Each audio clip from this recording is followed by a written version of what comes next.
Hello everyone, good evening, শুভ সন্ধ্যা সবাইকে। আমার অন্য আরও একটি ভিডিওতে তোমাদের অনেক অনেক স্বাগত জানাচ্ছি। তো এখানে আমি একটা পার্সেল খুলছি।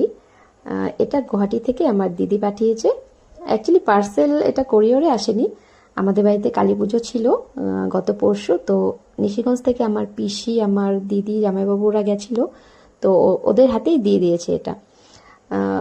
অ্যাকচুয়ালি এটা ঘটনাটা কি হয়েছে আমি তোমাদের পরে বলছি। আসলে যেটা ঘটনা হয়েছে, আর এটা একবার দেখো তোমরা। এটা সোনার ব্যাঙ্গেল, ভীষণ আমার পছন্দ হয়েছিল দিদির হাতে দেখে। তো ওকে বলেছিলাম যে আমিও নেব, তুই আমার জন্য পাঠিয়ে দিবি, আমি পেমেন্ট করে দেব।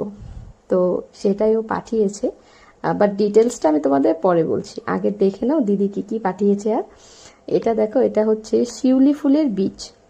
দিদির বাড়িতে শিউলি ফুল গাছ আছে বড়, তো আমি চেয়েছিলাম গাছ, অ্যাকচুয়ালি বীজের কথা আমি বলিনি, ও নিজে থেকেই পাঠিয়েছে। আমি গাছের কথা বলেছিলাম, চারা গাছ। তো এখানে আরো অনেক ফুলের বীজ আছে। আর এই হচ্ছে স্পেশাল জিনিস, সেটা হচ্ছে দিদির হাতের বানানো আচার। কয়েকদিন আগে যারা মাম্পি সাহার সঙ্গে বন্ধুত্ব আছো সোশ্যাল মিডিয়ায়, তারা হয়তো ওর প্রোফাইলে দেখেছো যে ও নিজে হাতে আচার বানিয়েছিল, কুলের আচার আর তেঁতুলের আচার। তো এখানে সেটা দুভাগ করে দিয়ে দিয়েছে। আমি তো আচারের গন্ধে একদম পাগল। আর পার্সেল খোলার সঙ্গে সঙ্গে আমার মেয়ে আর তোমাদের দাদা দুজনে মিলে কিন্তু ঢেলে ঠেলে নেই, সোজা এই বাটিটা নিয়েই দুজনে খাওয়া শুরু করে দিয়েছে। আর এই হচ্ছে সেই মানে এই দিদির যার দোকান থেকে নিয়েছি এটা। তো এটা অ্যাকচুয়ালি আমার না দিদির হাতে দেখে এত পছন্দ হয়েছিল, তো ওকে বলেছিলাম যে আমি পেমেন্ট করে দেবো, তুই আমার জন্য এটা পাঠিয়ে দিস। তো ও বললো ঠিক আছে। বাট কথাটা বলার দুদিন পরে যখন ওকে বললাম কি রে এটা পাঠাবি না, বলে কি না রে, দোকানে তোর হাতের সাইজের নেই, নিতে হবে না, ভালো না, এ ধরনের কথা বলছে।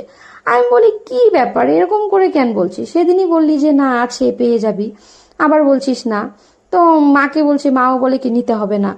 আমার না কেমন একটা লাগছিল। তখন একবার ভেবেছিলাম যে এদের মধ্যে নিশ্চয়ই কিছু প্ল্যান হচ্ছে।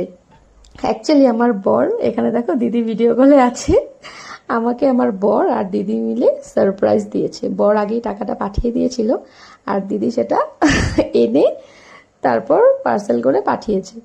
তো দুজনে মিলে আমাকে সারপ্রাইজ দিয়ে দিল, আমার দিদি আর বর মিলে। তোমাদের একবার ফাইনাল দেখিয়ে দিলাম। আর এদিকে আজকের আমাদের সন্ধ্যের টিফিনে চপ আর চাউমিন। এটা এখনই আসার সময় কিনে নিয়ে আসলাম, আমি জাস্ট কোচবিহার থেকে এক্ষুনি আসলাম। তো একটু চাটা খেয়ে তারপর রাতে রান্না করতে হবে। ভাল লাগছে না, চাটা আগে একটু খেয়ে নিই।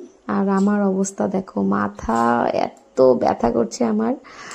জাস্ট গাড়ি থেকে নেমেই এসেই স্নান করে নিয়েছি, তো ভালো লাগছে না। যাই হোক, ভিডিওটা এখানেই শেষ করছি। টাটা।